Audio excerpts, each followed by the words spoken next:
Hi everyone, I'm Justin, I'm Christina. and this is the first of our ongoing series of Partner Poi tech blurbs.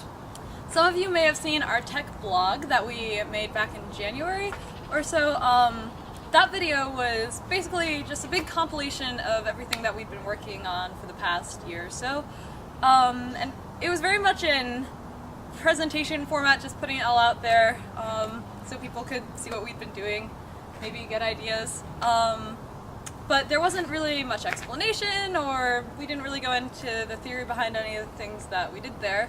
And so after we made that video, we got a lot of feedback that it would be really nice to see some videos that did go more into stuff like that, more explanation based. Yeah, so that sounded really fun to us. So here we are. Yeah, and so we really want to focus in this whole series on really the frameworks and the concepts behind the moves that we're going to be showing. Yeah, and so this first one, we're going to explore 4-beat theory and variations, so I hope you enjoy. Okay, so to start out with, we're going to go over some universal rules that apply to all basic same direction 4-beat variations. So first of all, there are two facing patterns that you can do all of your 4-beat variations in. We call them facing opposite, and then there is facing same. You can do all your variations in either of those patterns. Yep, and since it's a same direction pattern, there's one person spinning towards the other one and one person spinning away. The person spinning towards is the upstream person, we call, and the other is the downstream person. This is actually really important terminology when you're trying to distinguish between the two partners in different patterns. Yeah. Okay, so all 4 beats have 4 basic components that you need to have it be a full 4-beat.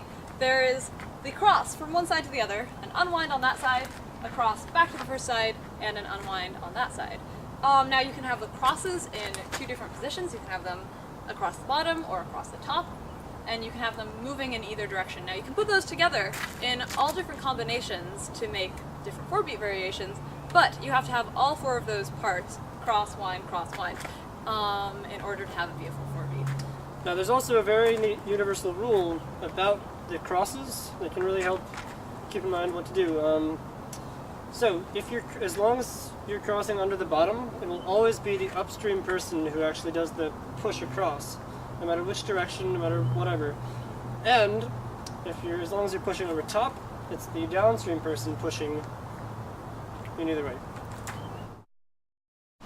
In most 4-beats you'll see both partners are doing full arm circles in a plane perpendicular with the path of the poi.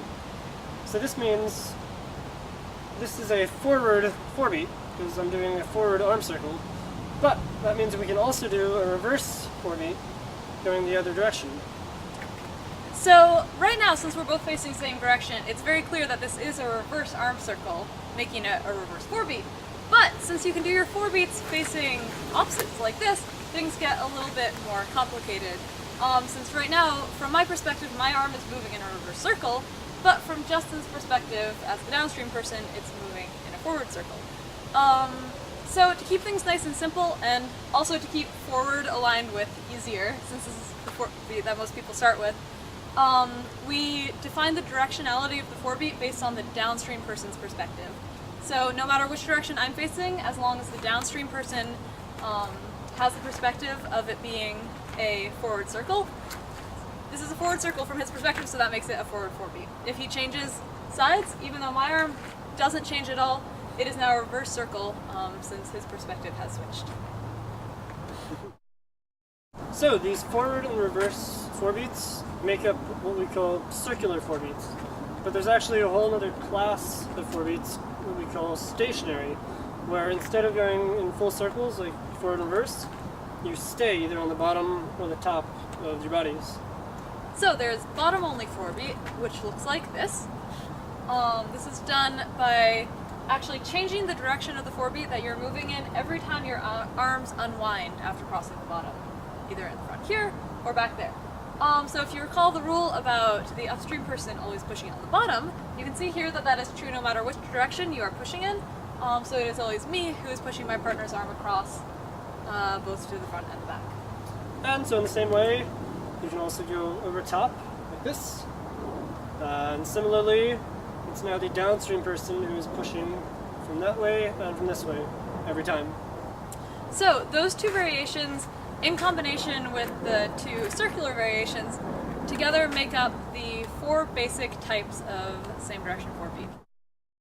So these 4 different types of basic 4-beat are actually very easy to transition between. The transition happens whenever your arms disconnect from each other, like that. That gives you the space to go back into a different variation.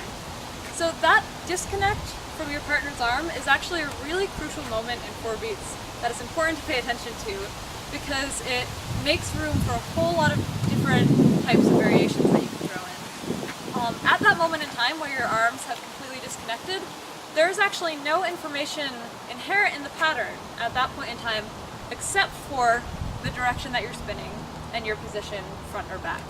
So that means that it does not matter which variation you've been doing so far, it doesn't matter even which arm you've been using, all of that's irrelevant. You and your partner can, as long as you've communicated about it beforehand, can go back into the pattern at any point. So that's all we have for you guys today, but we have a lot more cool variations and concepts that we'll be playing with in our next couple of videos. So stay tuned, and if you have any suggestions or requests for future videos, just let us know. I hope you enjoyed.